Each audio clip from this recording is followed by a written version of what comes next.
नमस्कार साथियों, स्वागत है आपका मेरे यूट्यूब चैनल फार्मासाइट 2.0 में। तो गाइस आज हम लोग बात करने वाले हैं महिलाओं में होने वाली प्रॉब्लम डिस्मेनोरिया के बारे में, जिसको कष्टार्तव या फिर मासिक धर्म के दौरान होने वाला दर्द भी कहा जाता है। जब दोस्तों महिलाओं में जो पीरियड्स आते हैं तो उसमें हल्का दर्द होना एक आम समस्या होती है, जिससे हर महिला को गुजरना पड़ता है, जो कि हर महिलाओं में हर महीने ये सारी परेशानियां देखने को आती हैं। इसके अलावा जब कोई इन्फेक्शन या फिर गर्भाशय का कोई सेकेंडरी कंडीशन ऐसी हो जाती हैं जिसकी वजह से उनको ये हल्का दर्द बहुत ही ज़्यादा असहनीय दर्द में परिवर्तित हो जाता है। बहुत ही ज़्यादा भयंकर दर्द होता है उनको पीरियड्स आने के कुछ दिन पहले या फिर पीरियड्स के टाइम पे, जो कि उनके बर्दाश्त से बाहर होता है। तो इसी कंडीशन को डिस्मेनोरिया कहा जाता है। जो नॉर्मल पीरियड्स होते हैं उसमें हल्का-फुल्का दर्द होता है, जो कि पीरियड्स के चालू होने के 1-2 दिन पहले से चालू हो जाता है और 3-4 दिन में अपने आप ही कम हो जाता है। लेकिन जब डिस्मेनोरिया का जो दर्द होता है दोस्तों, वो पीरियड्स होने के 2 से 3 दिन पहले या 4 दिन पहले स्टार्ट हो जाता है। बहुत तेज़ दर्द होता है और जब तक पीरियड्स खत्म नहीं होते तब तक ये दर्द बरकरार रहता है। तो इसको डिस्मेनोरिया कहा जाता है। डिस्मेनोरिया 2 प्रकार का होता है, जिसमें सबसे पहले नंबर पर आता है प्राइमरी डिस्मेनोरिया और दूसरे नंबर पर आता है सेकेंडरी डिस्मेनोरिया।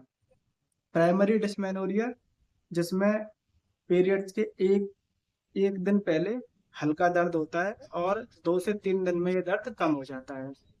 जबकि सेकेंडरी डिस्मेनोरिया में ये दर्द 3 से 4 दिन पहले स्टार्ट हो जाता है और असहनीय भयंकर दर्द होता है, जो कि महिलाओं की दैनिक दिनचर्या को प्रभावित करता है और जब तक पीरियड्स बंद नहीं हो जाते तब तक ये दर्द बरकरार रहता है। दोस्तों, प्राइमरी डिस्मेनोरिया जो होता है ये कुछ पेन किलर्स वगैरह या फिर कुछ कैल्शियम वगैरह की दवाइयों के इस्तेमाल से ठीक हो जाता है। लेकिन सेकेंडरी डिस्मेनोरिया थोड़ा कॉम्प्लिकेटेड होता है।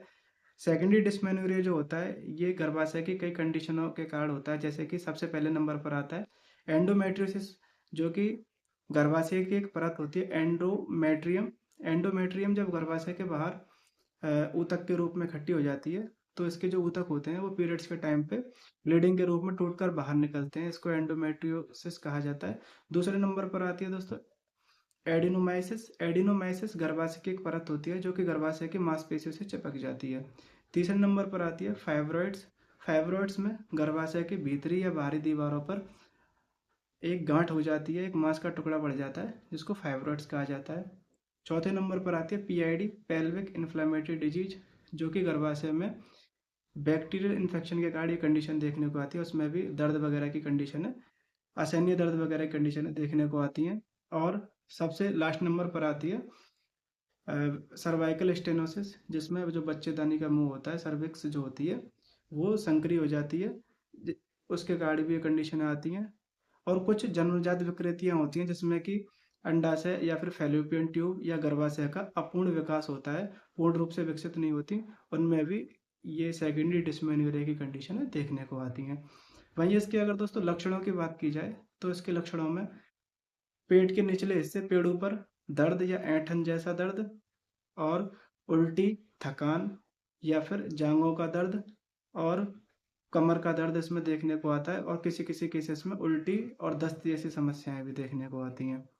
अगर इसके सेकेंडरी जो डिस्मेनोरिया होता है उसका पता लगाने के लिए अल्ट्रासाउंड जैसी जांचें करानी पड़ती हैं, जिससे ये पता लगाया जा सके कि आखिर गर्भाशय में किस तरह की परेशानी है जिसकी वजह से ये डिस्मेनोरिया की कंडीशन हो रही है, जो कि असहनीय दर्द के रूप में होती है। उसका पता लगाने के लिए अगर इसकी दवाइयों की बात की जाए दोस्तों, जो प्राइमरी डिस्मेनोरिया होता है अगर उसमें कोई कॉम्प्लिकेशन वगैरह नहीं है और दर्द भयंकर हो रहा है और अल्ट्रासाउंड में कोई भी कंडीशन देखने को नहीं आ रही हैं या फिर कोई कंडीशन आ भी रही है, तो उसके लिए सबसे पहले नंबर पर टैबलेट एनाफोर्टन, जिसमें कैमिलोफिल या फिर पैरासीटामोल जैसी दवाइयाँ होती हैं जो दर्द और ऐंठन को कम करती हैं और बुखार और सूजन को कम करती है।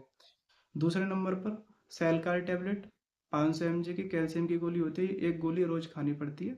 और तीसरे नंबर पर D3 मस्ट, 60,000 यूनिट की कैप्सूल या फिर टैबलेट फॉर्म में आती है, जो कि हफ्ते में एक बार 3 हफ्ते तक खाई जाती है। ये दवाइयाँ 3 से 4 महीने खानी होती हैं। जो प्राइमरी या फिर हल्का फुल्का सेकेंडरी डिस्मेनोरिया के जो संकेत होते हैं, जो लक्षण होते हैं, वो इन्हीं दवाइयों से ठीक हो जाते हैं। अगर 3 से 4 महीने के बाद में भी ये कंडीशन बनी रहती है तो इसमें एक हार्मोनल टैबलेट ऐड करने की ज़रूरत होती है, जो कि ओवरॉल एल नाम से आती है। ये गोली पीरियड शुरू होने के 5वें दिन से 25वें दिन तक खाई जाती है, जो कि एक गोली रोज रात को सोते समय खाई जाती है। इसमें 21 गोलियां आती हैं, जो कि पीरियड शुरू होने के 5वें दिन से 25वें दिन तक खाई जाती है। ये सारी दवाइयाँ जो होती हैं, ये डिस्मेनोरिया में बहुत ही ज़्यादा फायदेमंद होती हैं।